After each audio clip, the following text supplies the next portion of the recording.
I'm Dr. Patricia Wingard Carson. I wrote a book called Kingdom of the Fairies of the Cloud. Kingdom of the Fairies of the Cloud is an epic spiritual adventure. It introduces spiritual concepts such as spiritual anatomy, spiritual DNA, and other universal principles. It centers around two individuals that I had a spiritual battle before they came into their mother's womb.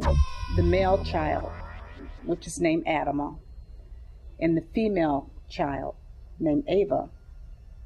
Ava represents the child of promise, and it becomes her earthly divine duty to awaken the consciousness of mankind into remembrance of their spiritual DNA, into their connectiveness. Because over time, as a collective, we've kind of moved away from our centeredness, and we're moving more in our fleshness, separating ourselves from the divine core that connects us all. Adama, the counterpart in the book, he's a child that was born with 7 souls that had to process out. And each time one processed out, each time he died, that soul would be re-entered back into his body, thereby making him a stronger and stronger and stronger enemy of Ava's. And so the story surrounds these two souls that were sent to the earth to have this battle for man's conscious soul.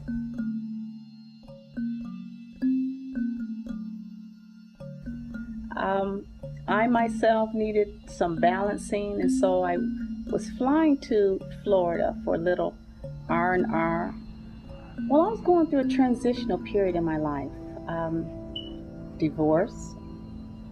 I was technically homeless, and I was looking for a new place to begin again. And so I went to Florida.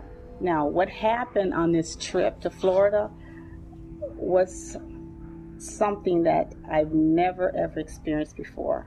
I was sitting by the window, and I'm looking out of the window, and I saw the most majestic looking clouds.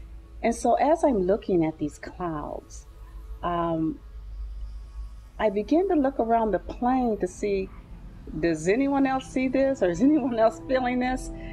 And everyone else was just, either like reading their magazines or taking a nap or eating their snacks. And so I looked back out the window. I said, this is not normal here, what I'm seeing. This is not, these are not regular clouds. Everything around me just got totally silent. And as the airplane entered this cloud formation, I began to connect with a presence there. Information and insight began to literally just pour through into my mind, into my spirit, into my heart. And I began to receive information about spiritual anatomy, spiritual DNA, DNA standing for the divine nucleus of ascension. And it felt absolutely wonderful. It kind of felt like I was in the presence of something divine. The most difficult book for me to write was a book entitled Peculiar Pain, a close look at black on black sexual harassment.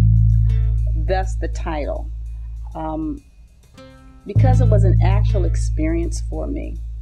And it was a time when I did not want to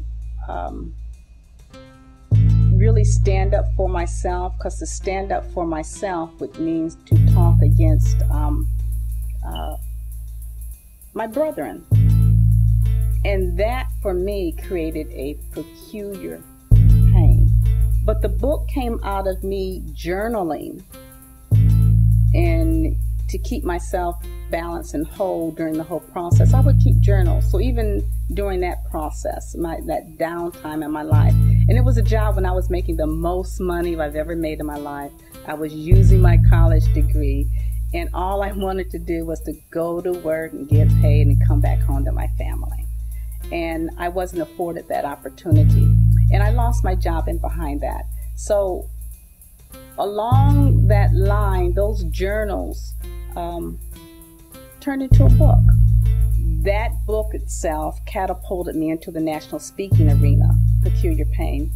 And I began to travel the circuit, college circuit, and women's organizations began to call on me to ask me to speak on sexual harassment. So it was like overnight I became an expert on sexual harassment.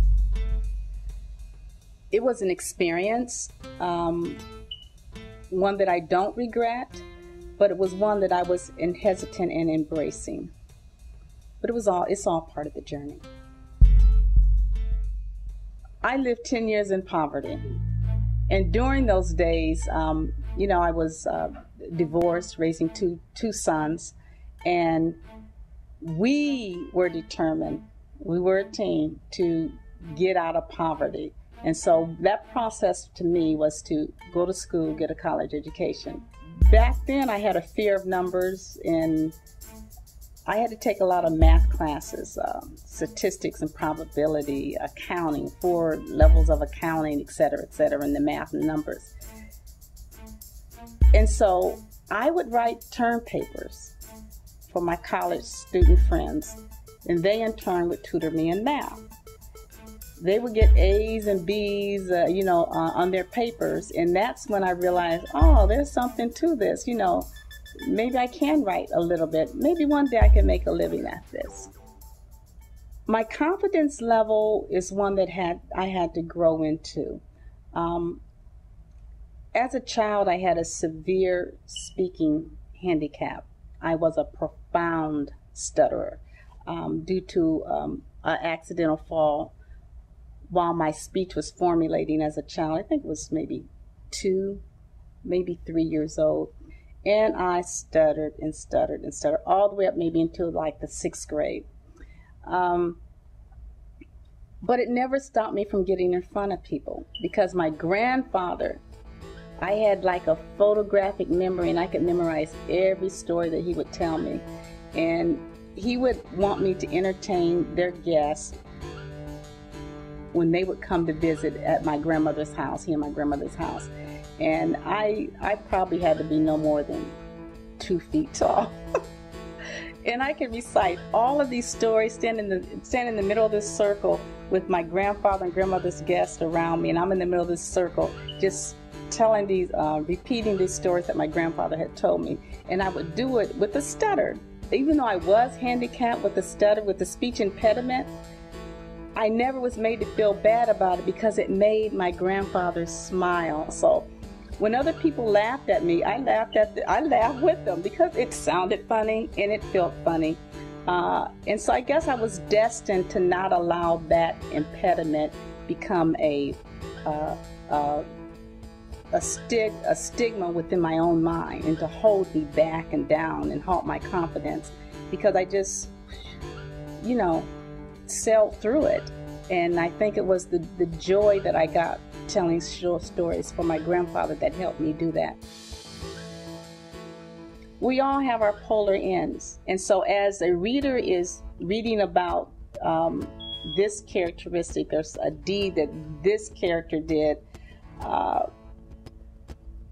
sometimes I like the reader to not be as judgmental as to pose the question to themselves, man, oh wow, what would I have done in that situation? So it challenges the consciousness into, my writings challenges the consciousness of the reader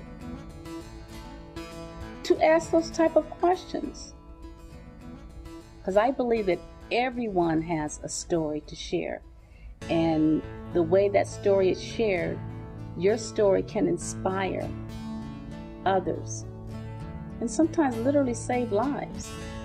So I've often been asked, well, how did you get started? How do I write a book? And my answer is very simple. Pick up a pen and pick up a piece of paper and just go for it.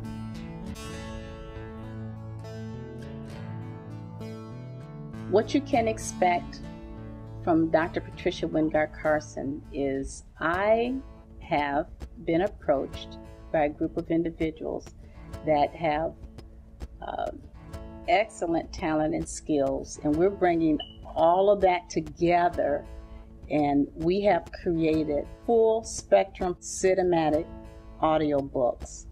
So I'll let that much out of the bag. My name is Patricia, and I rock. No.